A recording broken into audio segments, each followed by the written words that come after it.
আলহামদুলিল্লাহ। আজকে আমরা আলোচনা করব যে বদনজরের চিকিৎসা তৃতীয় পদ্ধতি। যদি কোনো গাছ, খামার, দোকান, ব্যবসা প্রতিষ্ঠান অথবা বাড়ির মধ্যে বদনজর লাগে, তাহলে আমরা এগুলা কীভাবে চিকিৎসা করব। সাধারণত যদি কোনো গাছের মধ্যে কারো বদনজর লাগে, ওই গাছের ফল ধরতে চায় না, ফল হলেও ঝরে পড়ে যায়, এমনকি ওই গাছের ফলের মধ্যে পোকামাকড় লেগে থাকে। আর যদি কোনো খামারের মধ্যে বদনজর লাগে, আমরা দেখতে পাই যে খামারের মধ্যে পশু পাখি অসুখ বিসুখ লেগে থাকে, একটা একটা মারা যেতে থাকে।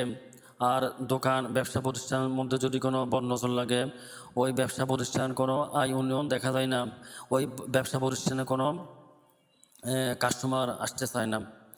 আর যদি কোনো ওই বাড়ির মধ্যে বদনজর লাগে, ওই বাড়ির মধ্যে যারা বসবাস করে তাদের মধ্যে কোনো মিল মহব্বত পাওয়া যায় না, ঝগড়াঝাটি লেগে থাকে, একটা অশান্তি লেগেই থাকে। প্রথমত আমরা যদি কোনো এগুলো চিকিৎসা করি, তাহলে প্রথমত ওই যে বাড়ি, দোকান, যিনি মালিক, তার জন্য বদনজর রুকিয়া করতে হবে। তারপরে কিছু দোয়া আছে, ওই দোয়াগুলো পরে পানিতে ফুদিতে হবে। দোয়াগুলো হলো আউযু বিকালিমাতিল্লাহি তাম্মা মিন কুল্লি শাইতানিন ওয়া হাম্মা ওয়া মিন কুল্লি আইনিন লাম্মা।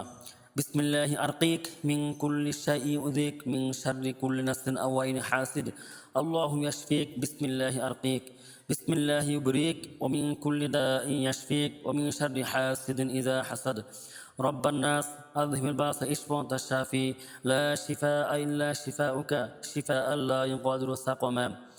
এগুলো পরে পানির মধ্যে ফু দিবেন। তারপর সূরা ফাতিহা, সূরা ইখলাস, সূরা ফালাক, সূরা নাস তিনবার করে পরে ওই পানির মধ্যে ফু দিয়ে ওই পানির টুকু গাছের মধ্যে, ঘরের মধ্যে, দোকানে ছিটিয়ে দিবেন।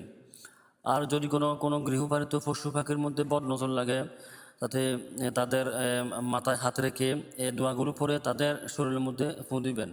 অথবা তারা যে খাবার খায়, তাদের খাদ্যের মধ্যে ফু দিয়ে খাবারগুলো খাওয়াবেন।